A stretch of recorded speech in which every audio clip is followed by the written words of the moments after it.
হঠাৎ বিশ্বনবী দেখলেন আকাশের সূর্যের আলো ক্ষীণ হতে শুরু করেছে, কমতে শুরু করেছে। তিনি খেয়াল করে দেখলেন এর কারণ সাইয়েদনা জিব্রাইল বিশাল ফেরেশতাদের বহন নিয়ে পৃথিবীতে নেমে আসছেন। পড়েন সুবহানাল্লাহ।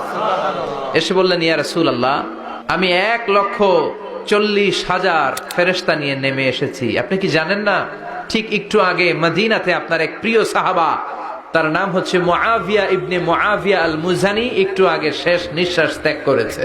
বিশ্বনবী বললেন, ইন্না লিল্লাহি ওয়া ইন্না ইলাইহি রাজিউন। সাইয়েদনা জিব্রাইল বললেন, ও নবী, আপনি কি আপনার প্রাণের সাহাবীর জন্য গায়েবানা জানাজা পড়বেন না? বিশ্বনবী বললেন, অবশ্যই পড়ব। সাহাবীদের মধ্যে ঘোষণা দিলেন, ও সাহাবারা, তোমাদের ভাই মুআবিয়া ইবনে মুআবিয়া আল মুজানি কিছুক্ষণ আগে মদিনাতে ইন্তেকাল করেছে।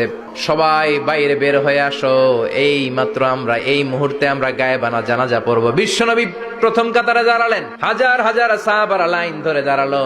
সাইয়েদনা জিব্রাইল 1,40,000 ফেরেশতা নিয়ে সাহাবাদের পেছনে 2টা লাইনে দাঁড়িয়ে গেলেন।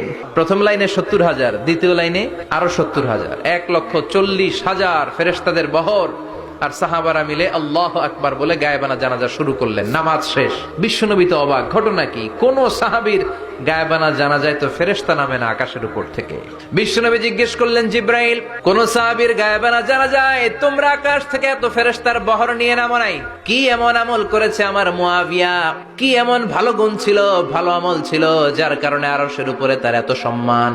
সাইয়েদনা জিব্রাইল বললেন, নবী, তেমন কোনো বড় আমল নয়, ছোট্ট একটা আমল, কিন্তু আমলটারে ভালোবেসেছে কে? আপনার এই প্রিয় সাহাবী হাঁটতে বসতে চলতে ফিরিতে সব সময় পড়তো, কুল হুয়াল্লাহু আহাদ আল্লাহুস সামাদ লাম ইয়ালিদ ওয়া লাম ইউলাদ ওয়া লাম ইয়াকুল লাহু কুফুয়ান আহাদ। পড়েন আল্লাহু আকবার।